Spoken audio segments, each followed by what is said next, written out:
Well, it's Tuesday, and you all know what that means. As you know, we're now in day two of the new year of 2024.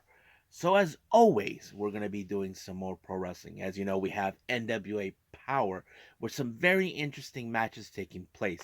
We have the tag team titles taking place and a number one contendership for the NWA World Television Championship. And then we move on with NXT New Year's Evil. We have some very interesting title matches and special matches taking place as well.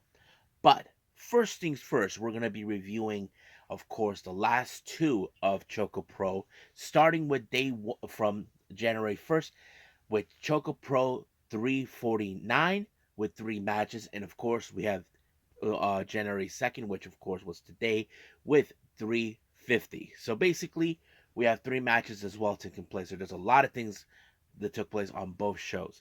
And then, of course, we move on with some news updates to tell what events the promotions are throwing out, who's booked, what matches are set, and very interesting developments in pro wrestling, such as, what's been going on in the respective promotion. Things have been going on as well. So, let's get ready for another episode of Deleted Wrestle Zone.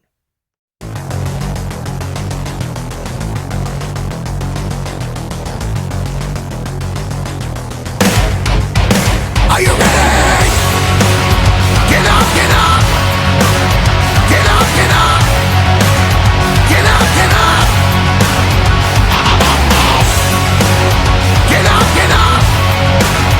Get up, get up! Get up, get up!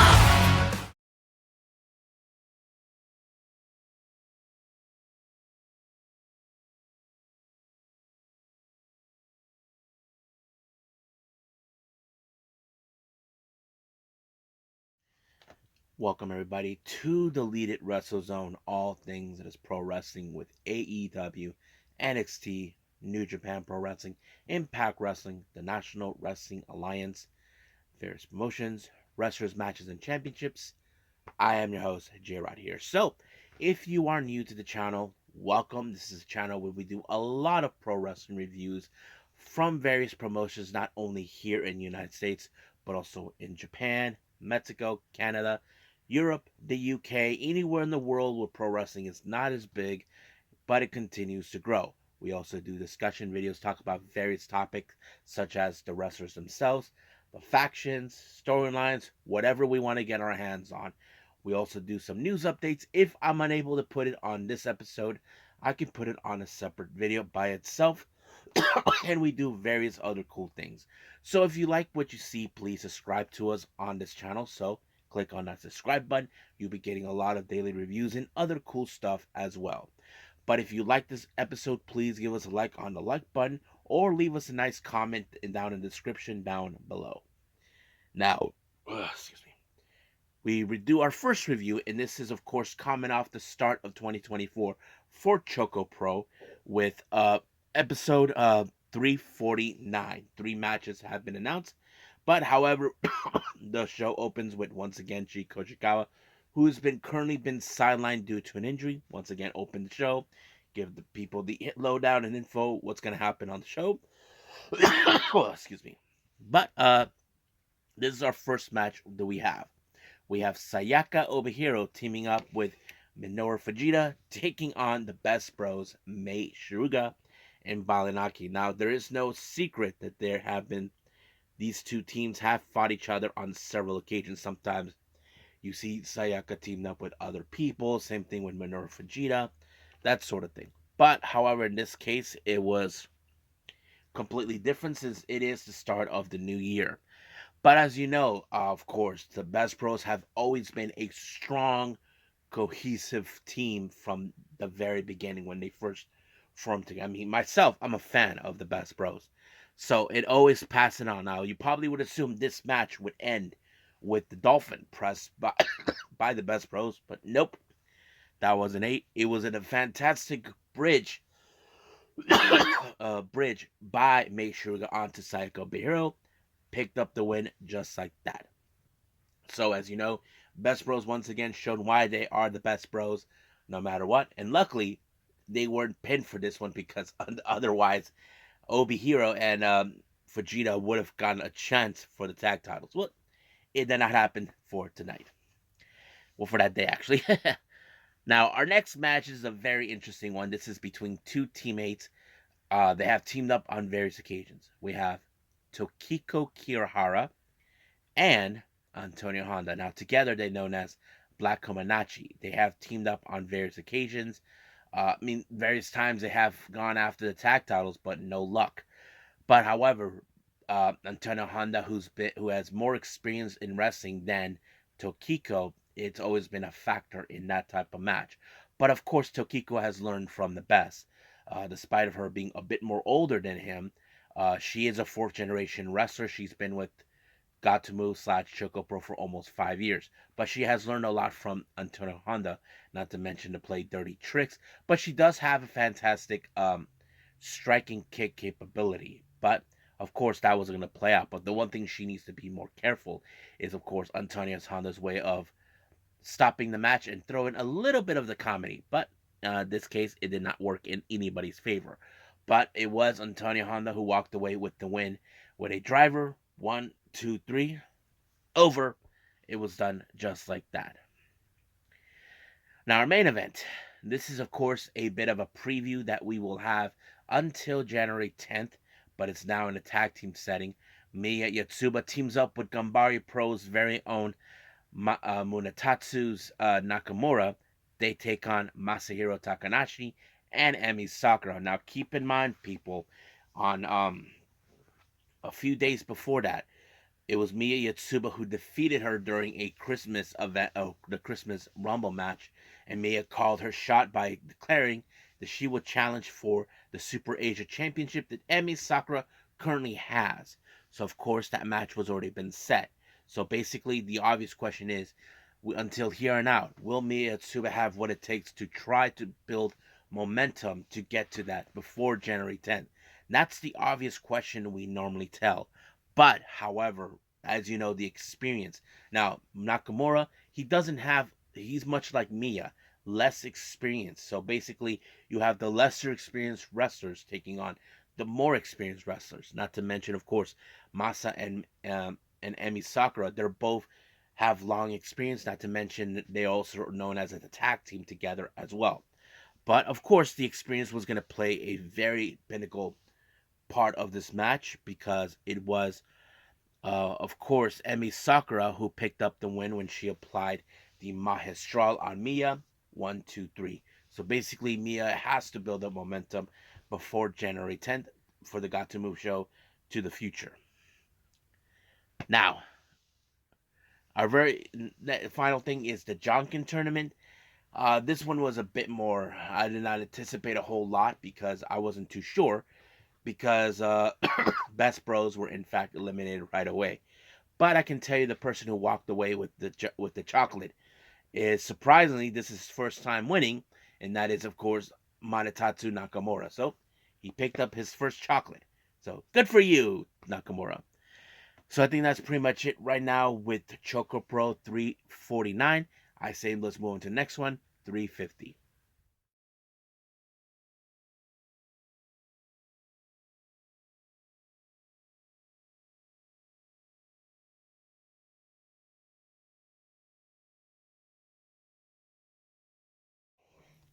ChocoPro 350. And this just recently happened on a Tuesday, just to let everybody know. It, of course, once again opened up with Chico Shigawa giving the lowdown info on the matches, so let's get started with it right away. Our first one is a tag match. We haven't seen these guys for quite some time in ChocoPro. We have Rekka and Gaia Hux. They take on Chon Chidu and Masahiro Takanashi. Now, recently we have seen Masa and Chon team up on on certain occasions. But as I mentioned before, recently they have been rivals in the past. But it seems like they have becoming a more of a cohesive team. Now, keep in mind, Masa's actual tag partner, Chris Brooks, he's kind of out on injury once again, which sucks. Of course, Chonchidu's partners, well, he has two. One, as you know, officially graduated, Sayuri, and the other, Shin Suzuki, is out on injury too. But however, I feel like these two, since they have not say bad luck with partners, but more like, okay, what can we do? Let's team up. But I feel like them teaming up served them purpose, not because they've been rivals, but they have also been, like, how do I say, the more experienced team, if you if you put it that way. They have been in the wrestling game for far too long. But as for Rekka and Guy Hawks, well, they do have experience, but not as much of a like a longer experience as both Chon and Masa. But it does play out. Not to mention, of course, you have Masa, who is a bit of a clever, slick wrestler. Basically, he can come up with clever ways to win. But as for Chon, he's a bit more crafty on in when it comes to his wrestling craft. That always plays out. But in the end, it was in fact a very interesting moment between both Rekka and Chon doing a bit of a martial arts showdown. But once the showdown went well, Chon grabbed his hair, tried to play dirty in some capacity. But in the end, it was Chon with a foot stomp onto Rekka to pick up the win. But as for Guy, well, he was left dangling in the window. Yes, he was in. There's a window, two of them, but the windows were removed.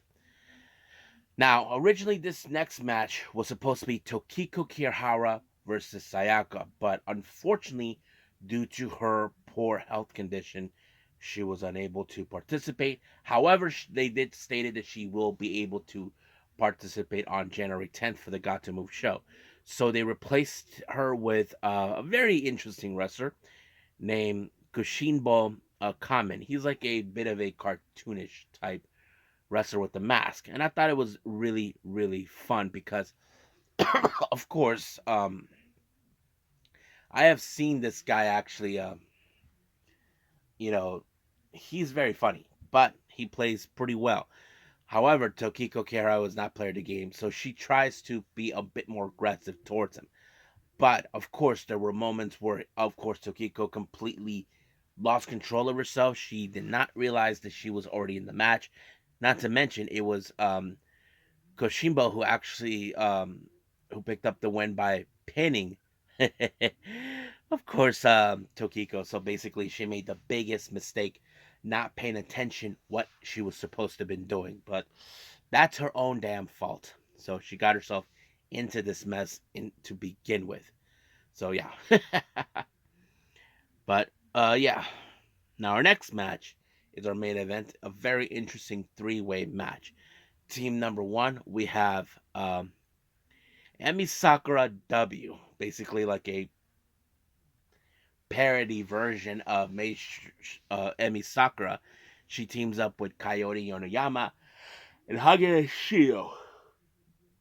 They take on all three champions, the Best Bros, who are the current Asian Dream Tag Team Champions, and of course Emi Sakura, the current Super Asian Champion. So I think this is a very interesting match because seeing the Best Bros and Emi Sakura team up, that's something rare. I know that recently they have always hanged out with each other, even outside of the ring.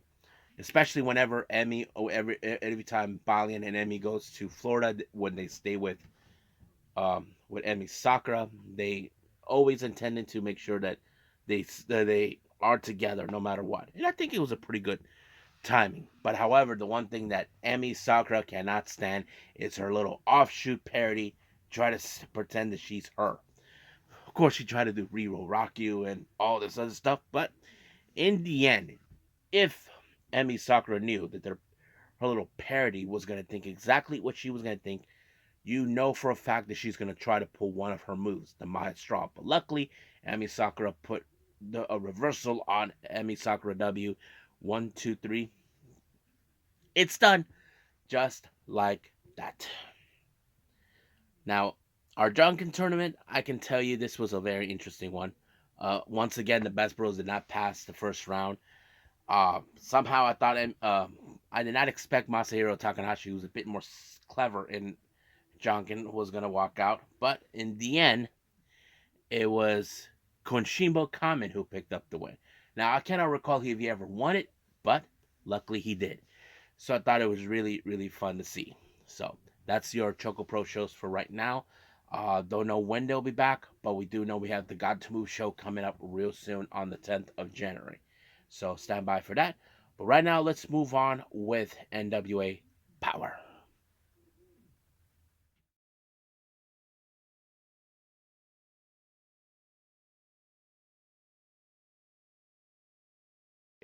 NWA Powerrr starts off with a very interesting match, mostly with a junior heavyweight showcase match. We have this guy I never heard of named Alex Misery taking on Joe Alonzo. Now, Alex Misery seems like the kind of guy who is making a good impression. He almost had this match won, but however, Joe Alonzo, who is determined to reach to the top of the junior heavyweight division, has shown why he's that guy who needs to be at that spot. So he picked up a very impressive win by using the famouser, the same kind of move that Miz does. 1, 2, 3, just like that, it was over. Excuse me. Now we do get a very interesting interview with Samantha Starr along with her trusty assistant Chelsea. Now next week, Samantha Starr takes on Kenzie Page for the NWA Women's World Championship. Now, Kenzie Page had made it clear that no one is on her level, and she doesn't think that Samantha Starr means she's a star. But she is a third generation wrestler, that which counts something. But of course, Chelsea, her role, from what she revealed, is in fact the person who will do her errands for her. You know, the laundry, pick up groceries, and all this other stuff. But yeah, so that's the whole point of the whole thing. Now we do get a number one contendership for the NWA Women World Television title. We have three contenders now. Chris Sylvia has acquired a new asset named Anthony Katena. He takes on what's his name, Storm Thomas, a local wrestler from the area where they were doing their shows, and of course Magic Jake Dumas. Now, a very impressive match. Not gonna lie, very interesting. However, that this is more of the determination who wants it more to face Bibbs for this title. But however, it was Magic's Jake Dumas with the Abracadabra onto Katana, picking up the win. So he will be facing Nims. Now they haven't officially mentioned when will that happen, but it will happen. Now we do get in the ring with Kyle Davis. He interviews Bobby Fulton talking about the long history with Austin Idol, who is like their top guy in the NWA of his history and all this. Even Austin Idol shows up. Then he brings in, then here comes Billy Corgan, along with Nicole Graham, who is the daughter of Billy Graham, and her grandfather, of course, is a wrestler. So there's been like a bit of the royalty taking place and that sort of thing. So kind of interesting where they were going to go.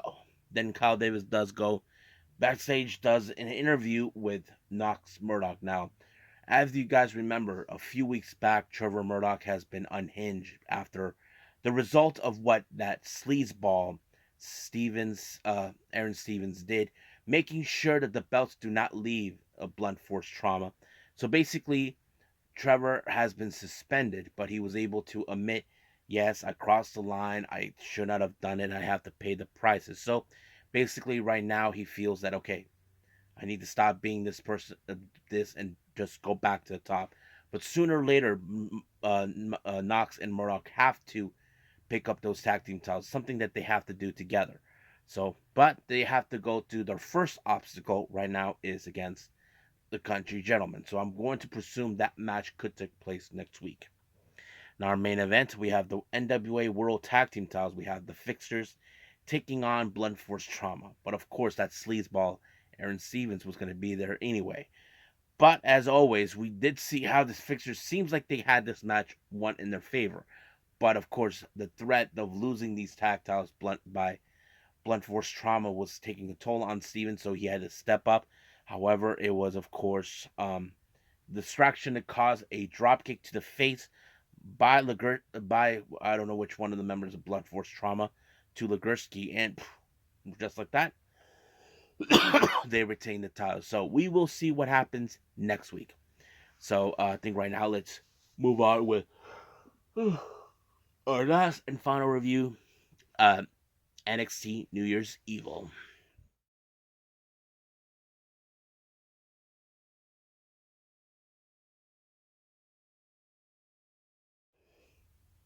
New Year's Evil NXT opened up with the women's championship match.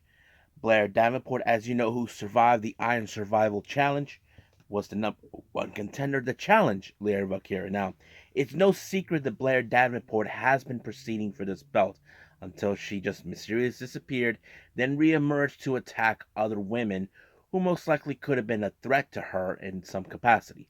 But however, finding her way into the conversation for the NXT Women's title was the big ticket she needed. But however, Leo Valkyria wasn't going to lose this title. Now, keep in mind, recently she just defeated her hero, Becky Lynch, for this belt. But now Leo Valkyria has to prove herself that it was all for nothing, knowing that she has reached the top. So, in every way possible, it was Leo Valkyria had to endure a lot of pain and brutality from Davenport. But that wasn't enough until she gave her a spinning heel kick, then a driver. 1, 2, 3, it was done. However, out of nowhere, Lola Vice showed up to cash in her her NXT Women's title opportunity. Was later stopped by Tatum Paxley, who's been a bit of a stalker recently. Just showed up, and then of course Electra Lopez. So basically, I don't know what's the story, but we did see later. Little Valkyria was basically freaked out by Tatum Paxley, who's been a bit of a stalkerish, but we'll see what happens. I mean, some people are saying that could this be like one of those, you know, love stories going on? I don't know. I don't want to proceed that, but we'll see.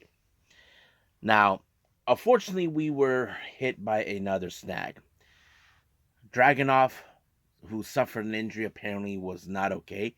So apparently, there's been discuss. It was later Kelly Kincaid given a medical update about what's going on. I just told that Dragunov was not medically clear, so this ruined the main event. It was supposed to be Dragunov and Trick Williams.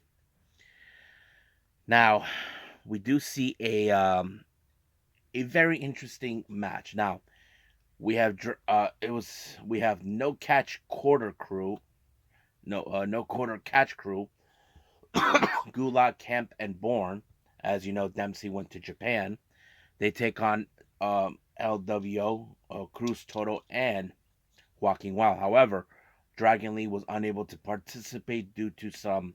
Well, outside the ring was revealed that he has some visa problems he needs to take care of, but he will be back soon. But however, his replacement was the biggest surprise of them all, and that is, I spit in the face of people who don't want to be cool. Yep, Carlito showed up. But one thing was fantastic about this. Now, if you guys know what No Quarter Catch Crew is all about, they are all about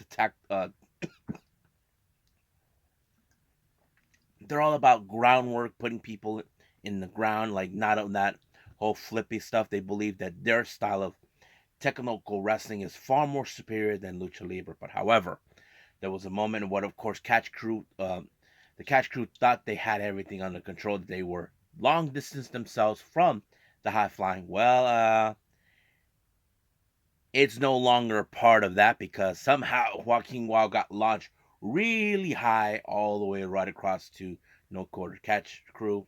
I thought it was a fantastic match. You can tell the people's arguments. But this match ended with Joaquin Phoenix. I'm not sure if he applied a Phoenix Splash on who was it, on Bourne?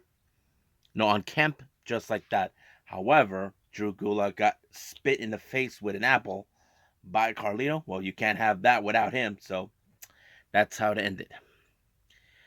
Now, we do see how things were not going well for Trick Williams and for himself. Even Mello was there by his side, dealing with the fact that this whole thing would melt. However, Trick does understand he needs to get better to be in his A game.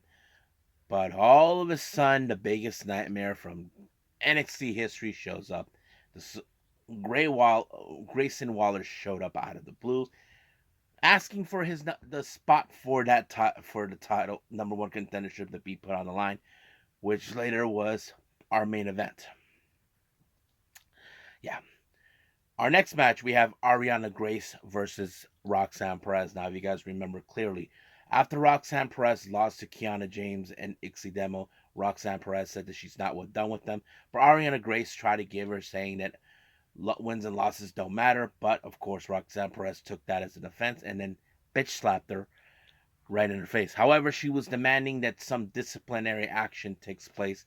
Well, it did not happen. However, Ariana Grace tried to pick up a win against her, but Roxanne Perez applied the Pops Rocks and 1, 2, 3, she won. However, Ariana Grace decided to continue to push Roxanne Perez's buttons by saying that she has issues that, after what happened last week, she feels like what happened last time with that bitch slap was not taken into a disciplinary action. And of course, Roxanne Perez completely snapped and tried to uh, battily brutalize Ariana Grace. But for some odd reason, the ref decided to reverse the whole thing because Roxanne did not play by the rules and reverse that. Ariana Grace is the winner. I'm sure because of that, this is not going to be over. Roxanne Perez is going to hunt her down and put her down once and for all and make her life a living hell. Even though, let's see if Ariana Grace thinks she got away with it, sooner or later Roxanne Perez is going to get a little payback. Now, as you know, Davenport is a little disappointed that she did not win the match, but she's confronted by someone that she put it out of action who wants a little payback, and that is none other than Nikita Lyons. However, of course, Davenport doesn't think that Nikita Lyons has what it takes to take her out, but we'll see where that leads us to. Now, this is a very interesting match. We have Tiffany Stratton versus Fallon Henley. Now, keep in mind, one thing that is interesting in this particular match, as you know, Tiffany Stratton thinks that Fallon Henley is nothing but pure trash, and that's what she's going to be. So basically, she put herself that if she wins in this match, Fallon Henley will be her servant for a day. But if Fallon Henley wins, she's going to work in a barn. But however, I think Tiffany Stratton, who had desperation to try to win this match, it cost her dearly because apparently she got distracted with the chair that she tried to use, but it was Fallon Henley with a shining wizard. And 1, 2, 3, it was over. So right now, Tiffany Stratton humiliated herself in this mess. Now, there was an interview with Ava Reigns, and it was announced next week we start the Dusty Classics. Now, we do see Baron Corbin wanted to talk to Braun Breaker. Apparently, Baron Corbin thought, how about, look, the Dusty Cup comes back next week. You need a tag partner. He's like saying, you're the biggest a-hole. And do you see anybody coming around? So he's saying, look, you're an a-hole, I'm an a-hole.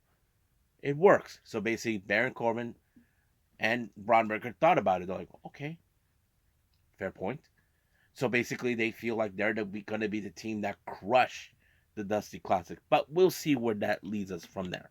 So we haven't heard yet who's going to be involved, but I'm sure there'll be a lot of participants in this one. Now, Gigi Dolan, as you know, was chilling in the back and all this, but she was sitting in the locker room for Cora Jade. However, Cora Jade, as you know, who claims that she is the savior, does not appreciate Gigi Dolan, but we will see a match between them, hopefully, possibly in day 2 of New Year's Eve, but we'll see. Now, there was a conduction interview with Sarah with Ridge Holland. Now, as you know, Ridge Holland, he was a brutal guy, from what I can tell. He is a strong SOB watching him. So he gave his side of the story about everything, but we don't know yet what kind of side of Ridge Holland we want to see now that he's NXT. That's a good question. So there's a lot of things we could expect from him down the line. Now, our next match is the finals of the NXT Men's Breakout Tournament. We have Oba Femi taking on Riley Osborne. Now, Oba Femi has been dominant throughout the entirety of this tournament. Riley Osborne has been very sensational, showing his high-flying capabilities. I think many fans were possibly in Riley Osborne's side, but however, you have Riley Osborne who has to rely on his speed, but however, you face a dominating force like Oba Femi. But it was Oba Femi with a power bomb that put away Riley Osborne, which was a very disappointing loss, especially for Chase U. And that's pretty much it. Now, we do see an interview with Kelly Kincaid with Kiara James and Izzy Dame, as you know, they are on the same page. So basically, they're putting the entire women's division on notice. So we will see what happens from here on out. Now, Chase U, as you know, very sad, like I said, they were disappointed with Riley Osborne that he lost the match. However, um, what's his name? Andre Chase was saying that both Duke and him will be participating in the Dusty Classic. But however, JZ Jane thought that this is a bad idea, but not for Duke, but for mostly Andre Chase. Basically, Andre Chase has a huge amount of destiny he needs to focus on. So she suggested, why not have Duke team up with Riley Osborne? That would put him relieve a little bit of the pressure. But JZ Jane did state it that she will help find a way to get Chase U back on track. So, but Andre Chase is like wondering how you're gonna do that. Well, she didn't get a clear cut, but we'll see. Hopefully. Now, as you know, when it comes to Nathan Frazier, he always opens his mouth and he gets himself in big, big trouble. So basically, Axel decided not to say anything, but he suggested, hey, the Dusty Cup is coming up. How about you and I tag? And once again, he opens his mouth saying that no one's on his level, and Axel was right to him. So he's trying to tell him to shut up. So then when he realized what was going on, he's like, that's not what you're trying to do. Nope. There's someone behind me. Yep. And it was, of course, Malik Blade and Hedris and No Face. So basically, here we go again.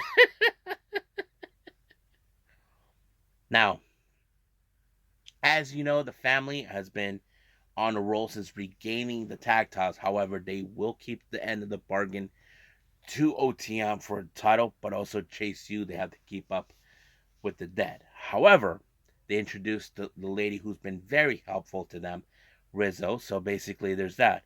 Now, as soon as they were leaving, going into the car, Joe Gacy was inside the trunk. We don't know what he was doing, but the family seems like, what in the world was happening? But yeah. Now, our main event is the NXT title #1 contendership. Grayson Waller, who no one was happy to see, came back, taking on Trick Williams. Now, of course, Mello was told to stay out of this match, but he did get involved.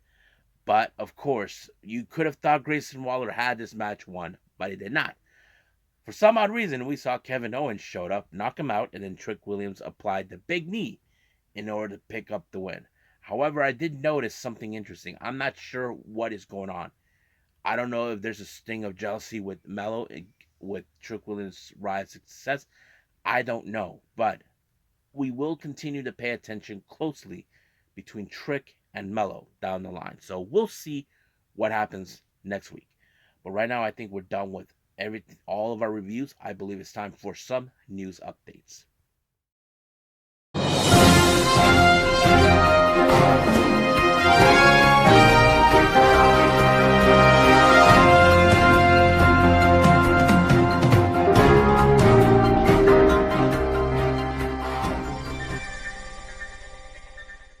Here are some news updates for today. Now, starting with, of course, what's going on with the promotions, what events have been setting, the matches, and all this. Let's start with the GCW stuff. Now, as you know, as we're in the month of January, uh, a match has been announced for the Look at Me on the 26th of January in Tampa. We have Leo Rush taking on Jack Cartwheel. Then we move on, of course, as you know, we have the Phoenix show taking place in Phoenix, Arizona on the 4th of February for Feel No Way. They announced for Brittany Brooks, who will be making her debut. I don't know who she is, but if any of you guys out there know who she is, then you guys know. Or if you guys are from the Phoenix area, then you guys may know who she is. Now, GCW has announced that they will be returning to Dallas also in February on the 29th for the Touch the Sky show. Now, no, they haven't announced who will be participating or any matches will be set, but we will soon get to that. Now, as you know, we are in 2024. TNA is officially back. Now, as you know, they have the latest pay-per-view, Hard to Kill, taking place on the 13th of January. And they even announced the Knockouts Ultimate X match taking place. They already announced for a participant in this match, and that is none other than Xia Brookside. Yes, folks, Xia Brookside will be making her TNA debut. So basically, this is fun times. Now, Deadlock Pro Wrestling for the You Already Know show taking place on the 21st of January. They announced a very interesting team up for this particular match. We have Speedball Mike Bailey taking on teaming up with Jake something. So this is the first time these two will be teaming. So I'm kind of curious how this is going to go. Now, on the 25th of January, Wrestling Revolver announced for Mox versus Gringo. They announced for the return of uh, Warhorse Jake Purnell. Now, Warhorse seems to abandon that whole metal skit for some odd reason. So now it's like he's a new, different person. I don't know what's going on in that particular world, but yes, just letting you guys know. Now, as you know, we have the Jersey J Cup taking place in February on the 9th and 10th. They announced for a ninth participant, and that is none other than Jack Cartwheel. So this is gonna be fantastic. Now, as you guys been aware or not in the world of pro wrestling, West Coast Pro has have formed a working relationship with Yoshi Promotion out of Japan, Marvelous, and they announced for a collaboration show called Marvelous Coast that will take place on March 23rd. And will take place in San Francisco at the United Irish Cultural Center. So if anybody in the Bay Area, if you guys are fans of Marvelous, then you guys know now. So get your tickets now if you want to see this awesome collaboration. Now they haven't announced who will participate, but I'm sure very soon they will announce that too. Now, finally, Kitsune Women's Pro Wrestling, as you know, they announced for their upcoming show in LA, also on March on the 24th, Kanpai. They announced for two things. One, a match has been set. We have Venny versus Dark Sheik. So this is the first time ever a dream match that many people possibly would be asking for. However, another name has been announced to participate in this show, and I'm so happy that I wish I could find a way to go see her, but I don't know if I'll be able to go to. And that is, of course, Marika Kobashi. So yes, Marika Kobashi was looking for some way to come back to the States, and now she's having that dream come true. So I think that's all for now for the promotions. Let's talk about certain things that are going on. Now, you may have heard Mercedes Mone. There's been talks about her recently. There are those that believe now because of the new regime, she'll be heading back to WWE. However, there were reports about saying that the negotiations fell apart. Now, those negotiations fell apart, as you know. Mercedes Moné has been demanding that she gets paid exactly the same amount of price as Charlotte Flair and Becky Lynch. However, in the past, WWE said they never viewed her that she is in the same level as both Charlotte Flair and Becky Lynch. They don't believe that she could lead um, the women's locker room into the future, which, of course, to me, I think it's a little horse crap coming from them saying that. I mean, who cares? I mean, let's give her a try and see what she does. But now there's been reports saying that there is the possibility she could be signing with AEW, and it will be a 5-year contract for the matter of $25 million. So could be huge. Now there those are speculating that she could appear in AEW Dynamite. We just gotta wait and see until then. Now, as you know, there's been trouble recently with All Japan Pro Wrestling. Now, as you know, Ishikawa has issued a statement of his reasons of leaving the promotion was due to how do I say problems with the president. I forgot his name. Tsuyoshi Fukuda. Now, Tokyo Sports did manage to get a little bit of what's going on. Fukuda did say that he Ishikawa and others that left. He said that my desires to uh, support them remains unchanged. So basically, he's continued to support Ishikawa, but Ishikawa has his issues towards him. So we don't know much what exactly has been going on. Not a lot of details have been spoken about that. So we'll see. Now, for a long time, we have seen how women's tag division has been very very well in some of the bigger promotions like WWE. Now, I can say that, the very start was a load of horse crap on their part. We know TNA has been successful with the Knockouts tag team titles in the past, but there was one question that remained for a long time, and that is with AEW. Now, many people say, will we ever see an AEW Women's Tag Team Championship? Well, that is something that's been now been in the conversation. Now, Willow Nightingale said that if it was going to be her, she said she would like to team up with Ruby Soho, but as you know, we know where that leads. But Tony Khan said that that's a really great idea. But Jake Roberts said this that I think is very true. He says it will take time to create the division, but got the time. So basically, he's saying what he's saying. I think it's obvious the truth. It will take time to create the division because you need to find that in tag team. You have to find out who you can coexist as a team. I mean, we've seen various women team up together, and that's something we could see down the line. But it will take time. But of course, it could happen. I mean, we will see what happens. Now, you may have heard this or not. I was not surprised to hear from this guy. I know many people would rather see this guy die and choke on his own vomit. I mean, I'm just stating the fact that some people would say. Apparently, that Velveteen Dream, who we haven't seen for quite some time, has issued a public apology to WWE, Shawn Michaels, Triple H, and various others. And he admits about his mistakes and his actions and all that. And he's asking for a second chance. Now, I know some of you will say this, if for him saying, I want a second chance, you will say, oh, hell no. I would agree with you guys on that, but the obvious question does tell: will they do it or will they just turn away? Who knows? That's on the ball of WWE.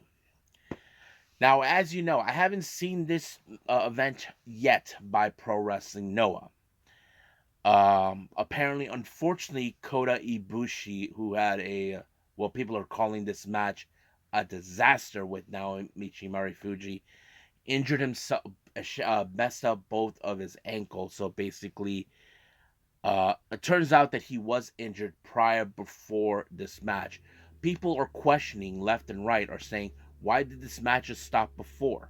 I mean, I agree. This match should not have happened if something was wrong with Kota Ibushi. So right now he was sent to the hospital, and all we expect for his speedy recovery. Now, finally, this is a very interesting one that came about. As you know, recently, Sammy Guevara had this. If he said, if there was one thing that he would love to change, one thing he could change that he would like to have, is to see Santana and Ortiz win the AEW tag team titles. I think that's a very sweet thing for him to say, because I think many of us felt that they should have been already tag champions from that very time. But I don't know how they would feel about that here now. But we do have a little something that's very interesting now. As you know, Ortiz and Santana split. Apparently, there was some truth about what's been going on about their split, and Ortiz explained it during a podcast interview with Shining Wizards Wrestling, and this is what he had to say. Unfortunately, it wasn't the company's call to split us. Split us.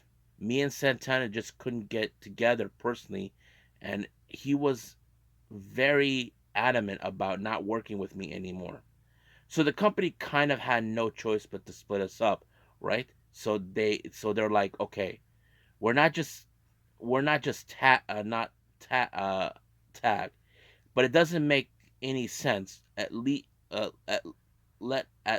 make this sense why you split. But when we did it on TV, it just ended up, I feel like, being a kind of rush. Now, yeah, we have seen in the past when it comes to wrestler or tag teams, they're being asked to split themselves up. We've seen that many times, but this time it appears that wasn't the case with Santana and Ortiz.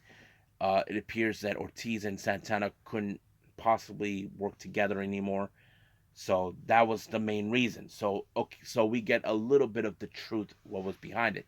But it would make sense why they rather put this on TV, like saying, okay, they don't want to work together with anymore, so let's try to call the split off on TV as possible. But it seemed like it was kind of rushed on this part. So, uh, you know, but that's how it ended. So that's how it ended.